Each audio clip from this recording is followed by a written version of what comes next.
Welcome back to the Gracefully Growing Podcast, where we help teens move from overwhelmed, stressed, and reactive to confident, calm, and equipped for real life.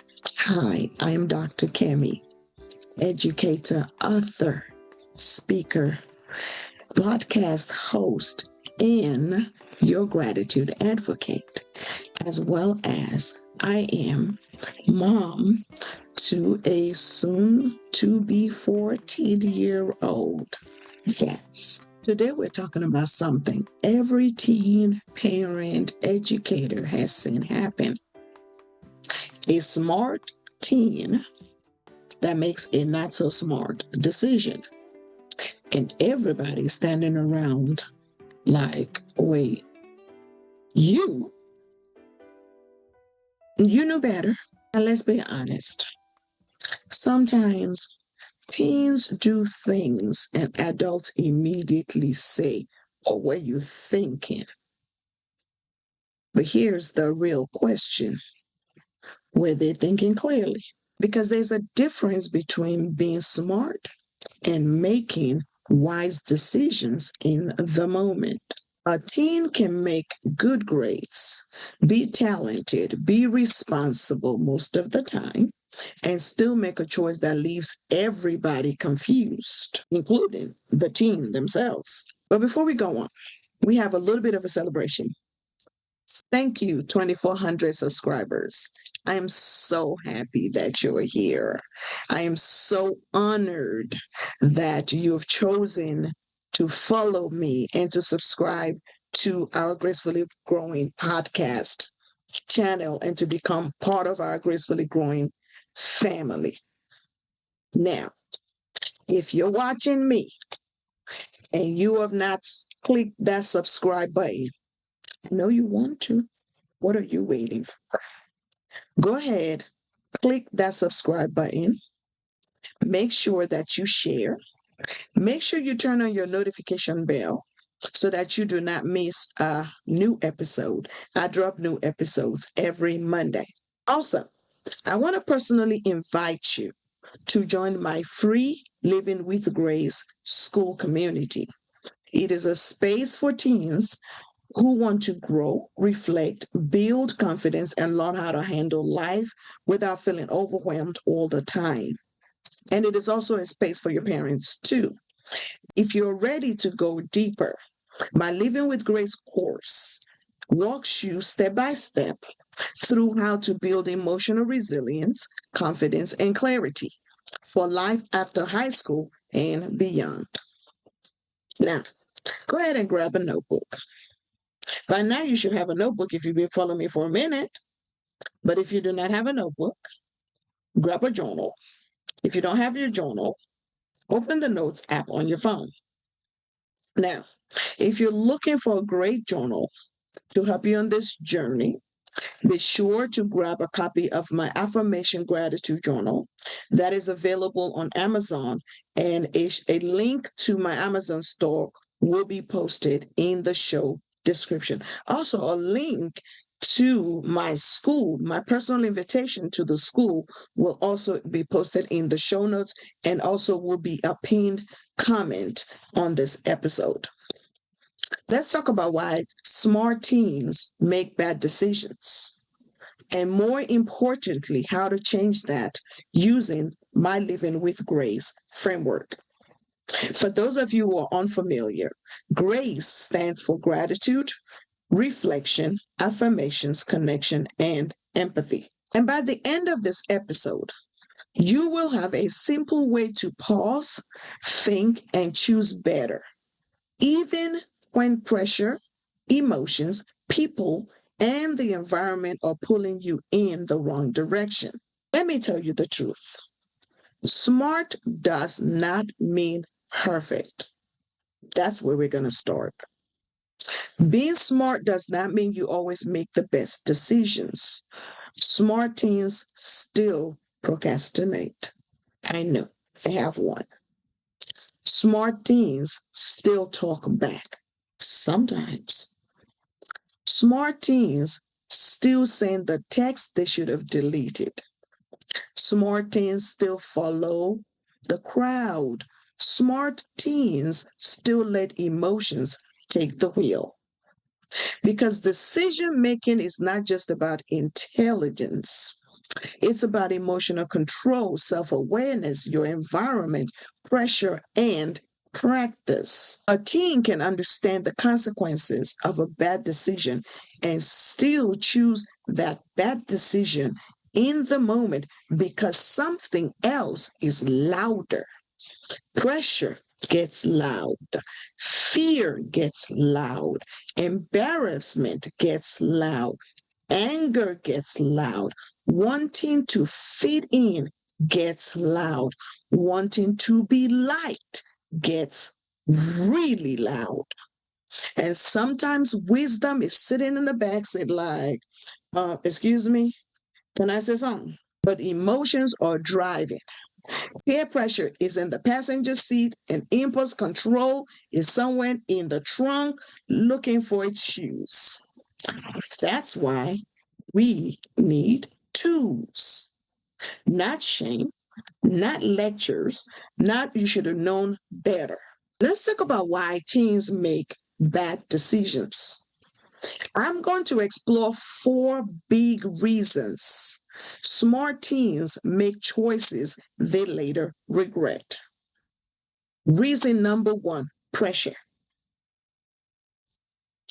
This pressure can come from friends, social media, school, parents, sports, relationships, and even yourself. Sometimes that pressure sounds like everybody else is doing it. It sounds like don't be boring. It sounds like you're overthinking. It sounds like you only live once. It sounds like if you don't do it, people will think you're scared. It sounds like you better not mess this up. It sounds like you need to prove yourself. Chad, what you got to prove? And let me tell you something. Pressure loves an audience. Pressure gets stronger when other people are watching. That is why a teen may make a completely different choice in a group than they would alone. Alone, they may say, that's not a good idea. But in front of people, suddenly, that brain says, well, maybe just this once.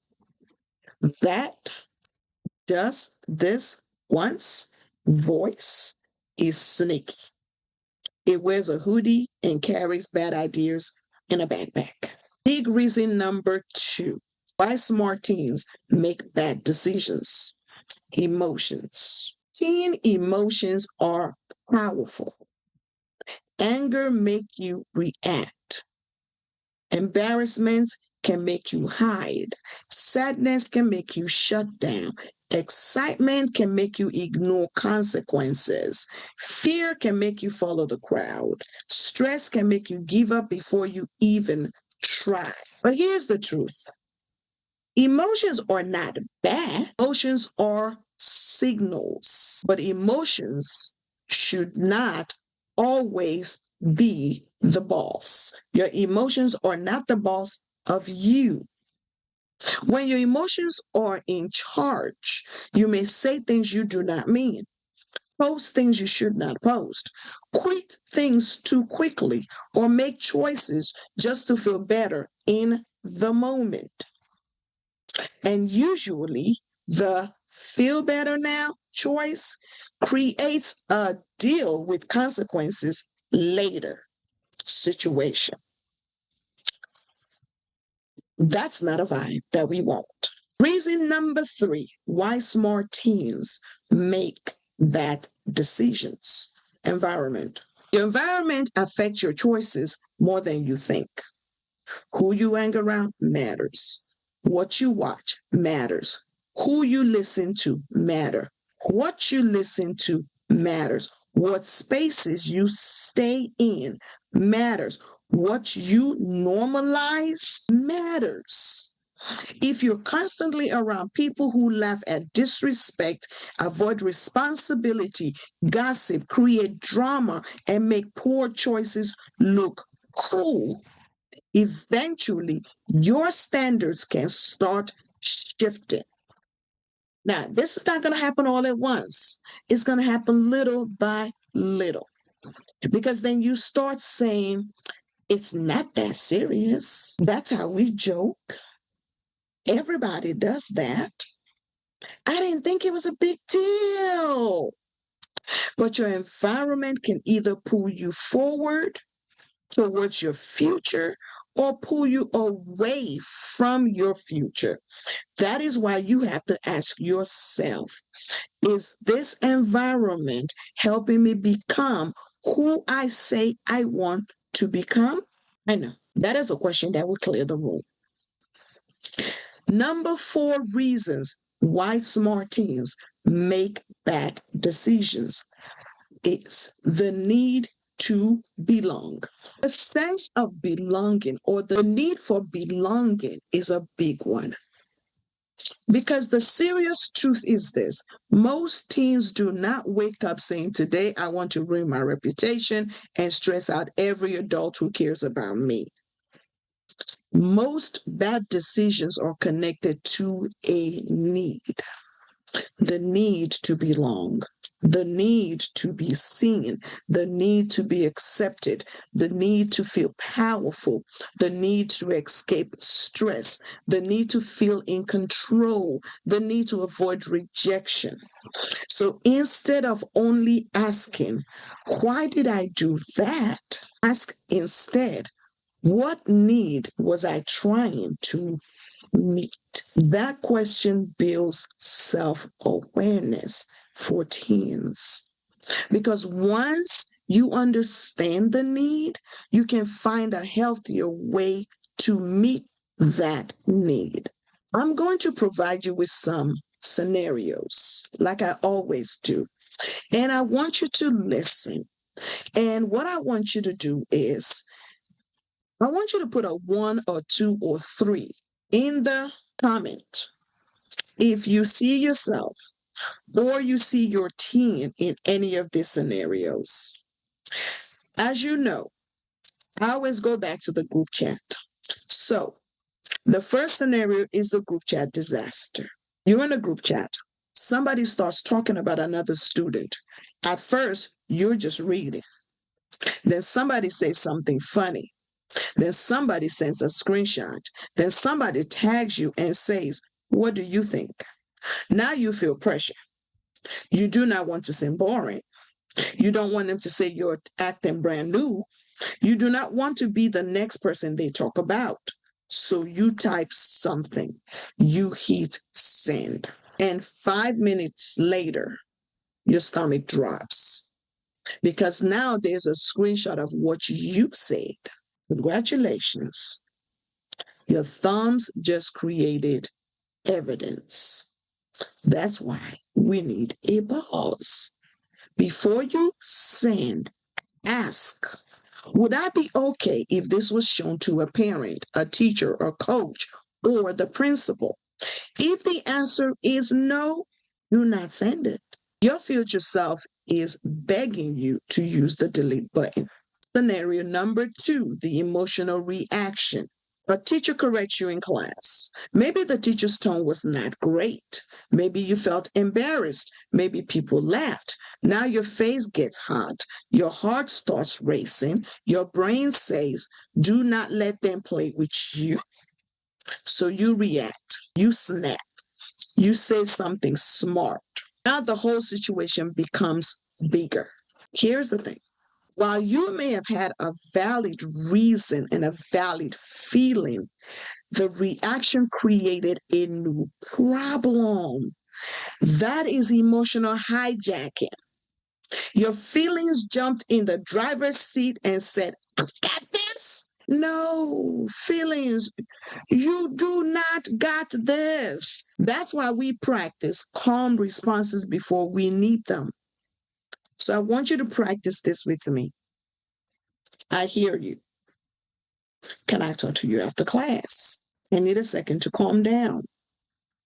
Put a 2 in the comment if you see yourself or your teen in scenario number 2. Let's talk about scenario number 3, the procrastination spiral. You have an assignment due. You know about it. You saw it. You even opened the document. Then you said, I'll do it later. Later turned into later, later. Later, later turned into midnight. Midnight turned into panic. Panic turned into, I hate this class. Let's be honest. That class did not sneak up on you wearing camouflage. Sometimes bad decisions are loud and dramatic. Sometimes they're quiet. Avoidance, ignoring, delaying, pretending. Procrastination is often an emotional decision. It is not always laziness. Sometimes it just really simply means I feel overwhelmed. I do not know where to start. I'm afraid it's not going to be good enough. So the better question is not, why am I so lazy? The better question is, what is making this feel so hard for me to start? That is the type of reflection. Do you see yourself in scenario 1, the group chat disaster? Put a 1 in the comment. Do you see yourself in scenario 2, the emotional reaction? Put a 2 in the comment. Or do you see yourself in the procrastination spiral? Put a 3 in the comment for me, please. Now, let's talk about how you can make better choices using the GRACE framework. This is your decision-making reset. When you're under pressure, emotional, surrounded by the wrong energy, or about to make a choice you might regret, I want you to pause and use GRACE. We're going to start with gratitude. Gratitude helps you to slow down. And I know you're asking me, Dr. Kemi, what does gratitude have to do with me not snapping on some? A lot. Because gratitude shifts your brain from reaction to awareness. It helps you to notice what is still good, what is still possible, and what you do not want to lose before making a decision. I used to do this with students a lot. What do I have that I do not want to risk? This was a favorite one of mine when I taught 12th grade students. As a matter of fact, I had a student who was about to get in a fight. A 12th grade student was about to get in a fight with a 10th grade student. And I intervened. And I literally told my 12th grade student, I actually asked my 12th grade student, baby, what do you have to lose? I want you to think about it. What do you have to lose? You are 7 weeks away from graduating high school, and you want to fight a 10th grader. And that one single question got this young man to calm down. And he thought about it. And he was like, yeah, I got graduation to lose. Because guess what? That 10th grader does not have as much to lose as you. So what do I have that I do not want to risk? What opportunity do I want to protect? What relationships matter to me? What future am I building? What can I be thankful for right now, even in this moment where I am feeling upset and I want to snap on somebody, right? So you may say things like this. For example, I am grateful I noticed I was about to react. I'm grateful I have a chance to pause. I am grateful I can choose differently. I am grateful one bad moment does not become a bad pattern. Now, hear me. Gratitude does not mean pretending everything is fine. It means remembering that your life is bigger than this one moment. And that is powerful. Reflection is truly where growth happens, because reflection is where you take accountability for the part that you played in the situation. So reflection asks, what is really going on here? Not just what happened, but reflection forces you to ask yourself, what triggered me? What am I feeling? What am I trying to prove? What do I want the outcome to be? What could happen if I make this choice? What would future me want me to do? Reflection helps you to stop reacting on autopilot. Reflection is not overthinking because overthinking is spinning in circles. Comparatively, reflection is slowing down so you can choose with wisdom. There's a big difference. Let's talk about affirmations. Affirmations allows you to talk to yourself before the world talks you into something else. Because in pressure moments, your inner voice matters. You need words ready, not after the situation. So you need to practice daily these types of affirmations. I can pause before I respond. I do not have to prove myself to people who do not protect my future. I can make a better choice even when I am emotional. I am allowed to walk away. I can be liked and still have boundaries. I am not weak for choosing peace. One moment does not control me. I can think before I act. Affirmations are not magic spells because you cannot say, I am calm one time and suddenly become a powerful monk sitting beside a waterfall. But affirmations train your mind. The repetition of affirmation train your mind. They give your brain a script that it can go back to. Because when that pressure shows up, you need a stronger voice inside of you than the voices around you. Let's talk about connections. Connections are just all about the people you surround yourself with. It is that simple. The people around you can either help you make better choices or make poor choices feel normal. So for your circle, always ask, who helps me think clearly? Who encourages the best in me? Who can I talk to when I feel pressured? Who makes bad choices look entertaining? Who do I become when I'm around this group? You see that last question that I just asked? Who do I become when I am around this group? That question is everything. Because if you become more disrespectful, careless, anxious, dishonest, or distracted around certain people, pay attention. Now, here's the thing, it doesn't mean that these people are terrible people. It just may mean that they are not healthy for your growth. So that means they need to no longer be in your inner circle. You have to reduce their access to you. You need at least one person who can say, pause, who can say, that's not you. Who can say, think about your future? Who can tell you to walk away? Who can tell you, baby, you're too smart for this? Who can tell you, don't say that? That's a real friend. A real friend does not just hype you up. A real friend will help you protect your future. And that's why I created my school community. So teens and parents have a positive space to grow, reflect, ask questions, and practice tools we talk about on this podcast.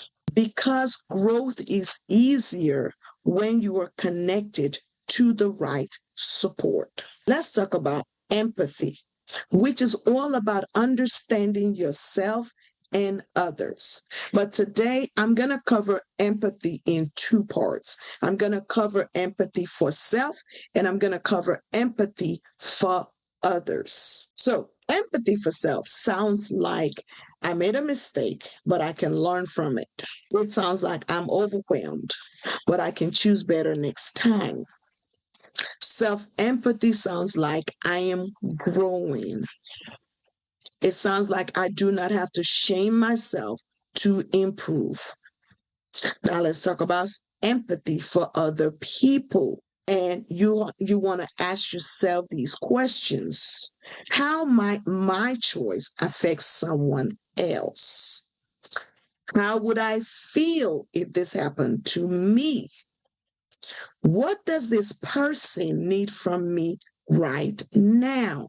Can I respond with respect, even if I disagree? Empathy does not mean letting people disrespect you. Let me say that again. Empathy does not mean letting people disrespect you. Empathy does not mean letting people walk all over you. What it does mean is you choose to respond from wisdom, not woundedness. That is a grown up skill, y'all. Honestly, some adults are actually still downloading that update. So if you learn this now, you're way ahead of them because empathy helps you to remember that your choices affect more than just you. They affect your relationships, your reputations, your opportunities, your peace, and your future. I'm going to offer you a quick grace reset decision making tool. Before you act, text, post, react, quit, or follow the crowd, start with gratitude and ask, what do I have that I do not want to risk? Then move on to reflection. Ask, what is really influencing my decision? Then you go on to affirmations. What truth do I need to tell myself right now? Then move on to connection. Who can help me think clearly? Then finally move on to empathy. How will this choice affect me and others? That is the grace reset. I want you to use it before the moment gets bigger than it needs to be. In addition to the grace reset, I'm going to offer you 6 practical tips for making better choices. So these are things that you can actually do, starting with tip number 1. Pause before you prove. A lot of bad decisions happen because someone feels like they have to prove something. What you got to prove? Prove that you're tough. Prove that you're funny. Prove that you're not scared. Prove that you fit in. Prove that you do not care. What you got to prove? Because here's the truth. You don't have to prove yourself by making a choice that costs your peace. So before you react, say this. Let me think. I'm not doing that. I'm good. I need a minute. That ain't worth it. Short sentences, but they're powerful sentences. You don't need a speech. Sometimes I'm good is a full statement and a full boundary. Number 2, name that pressure. Pressure will lose its power when you name it. So are you feeling pressure to fit in? Are you feeling pressure to respond quickly? Are you feeling pressured because people are watching? Is the pressure because you do not want to disappoint anyone? Or is it because you want to be liked? Name it, because once you name it, you can manage it. You can do something about it. If you cannot name it, it will run the show. It will run your life. And that's not what we want. Number 3, check your environment. And by environment, you're looking around you and you're saying to yourself, is this space helping me make good choices? This applies to friend groups, social media, group chats, after school spaces, and even what you consume online. If your environment constantly pulls you into stress, drama, comparison, or poor choices, you may need to change your exposure. You don't have to announce it. You can just quietly step back. Not every boundary needs a press conference. You don't need to announce it to anybody. Just step back. Reduce your exposure. Reduce those people's access to you. Number 4, I want you to always think past the moment. Here is the thing. Bad decisions usually focuses on right now. Bad decisions, better decisions considers later. Before making a choice, I want you to ask yourself, how will I feel about this tomorrow? What could this cost me? Remember my former student I told you about? He realized him fighting that 10th grader could cost him graduation. Will this help or hurt my goals? Would I want this choice attached to my name? And that doesn't mean that you got to be perfect. It means you're learning to think beyond the moment. Tip number 5, create your personal decision rule.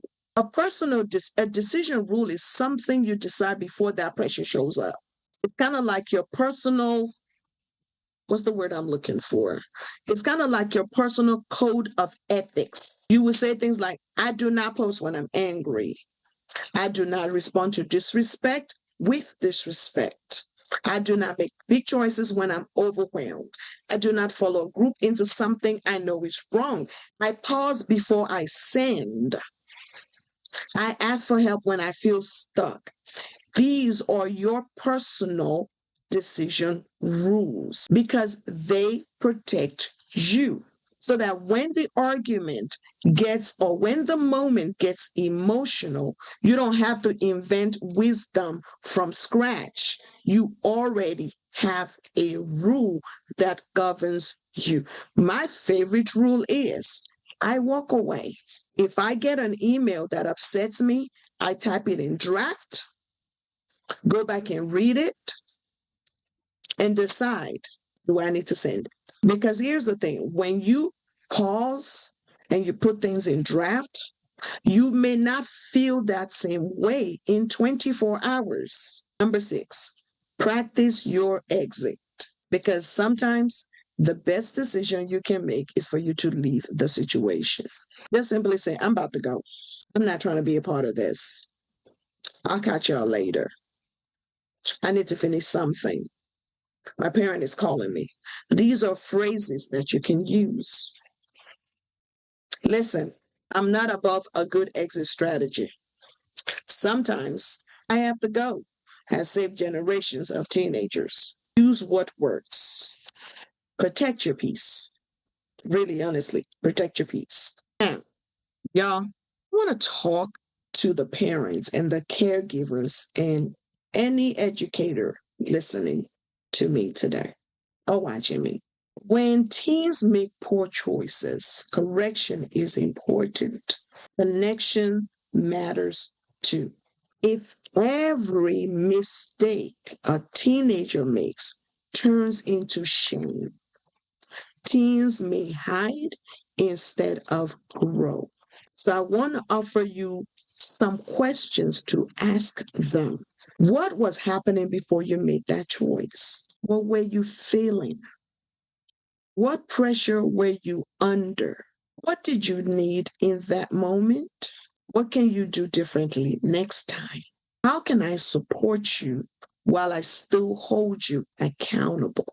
Because you see, accountability and empathy, they can exist together because we can say, I love you, and this choice has consequences.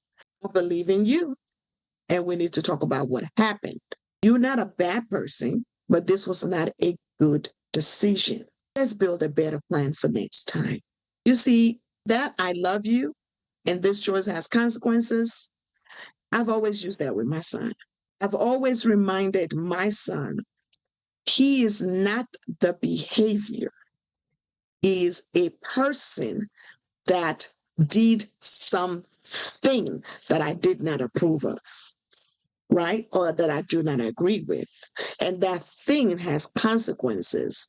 It doesn't mean he's a bad person, right? And I still love him, but we're going to get these consequences. You see how that works? So that's what I want you to do, the adults in the room, because those types of responses helps our teenagers grow. All right. And this is exactly why I created the Living with Grace course, because Teens do not need another lecture. They need tools. They need language. They need reflection. They need confidence. They need emotional resilience. And they need a safe space to practice becoming who they were created to be.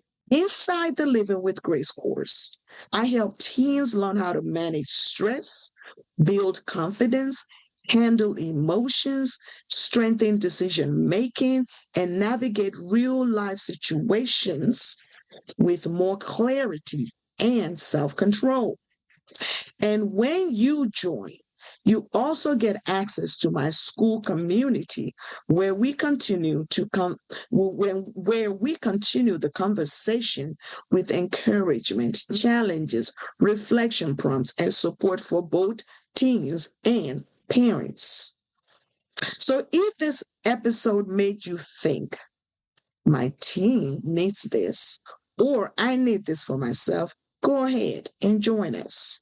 Do not wait until the next big emotional moment. Let's build the tools before the pressure shows up, because the goal is not perfection, the goal is growth. I am going to close this episode with your week's challenge. Before you make a choice this week, pause and ask yourself, is this choice helping me become who I want to be?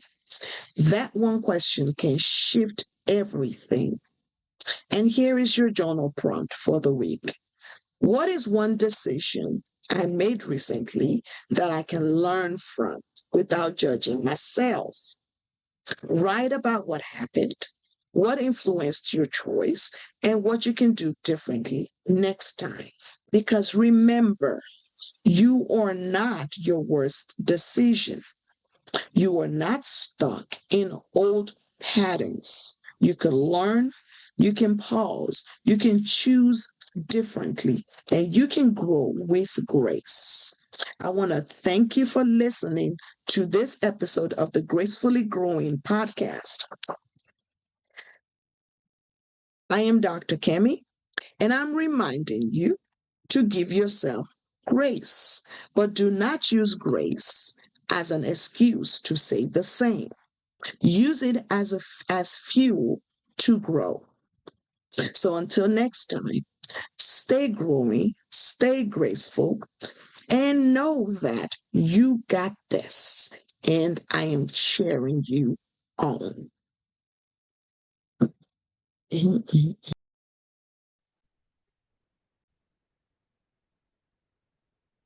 And that's a wrap for today's episode of Gracefully Growing. Thank you so much for tuning in and growing with me. Remember, living with grace means showing gratitude, taking the time for reflection, speaking powerful affirmations, building strong connections, and practicing daily empathy with yourself and others.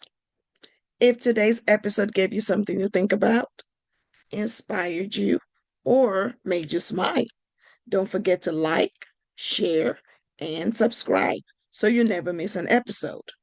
You can also download today's free resource in the show notes and join our Gracefully Growing community on social media for more tools, encouragement, and real talk. Until next time, keep showing up for yourself, keep growing, and most of all, keep living with grace. I am Dr. Kemi. See you next week.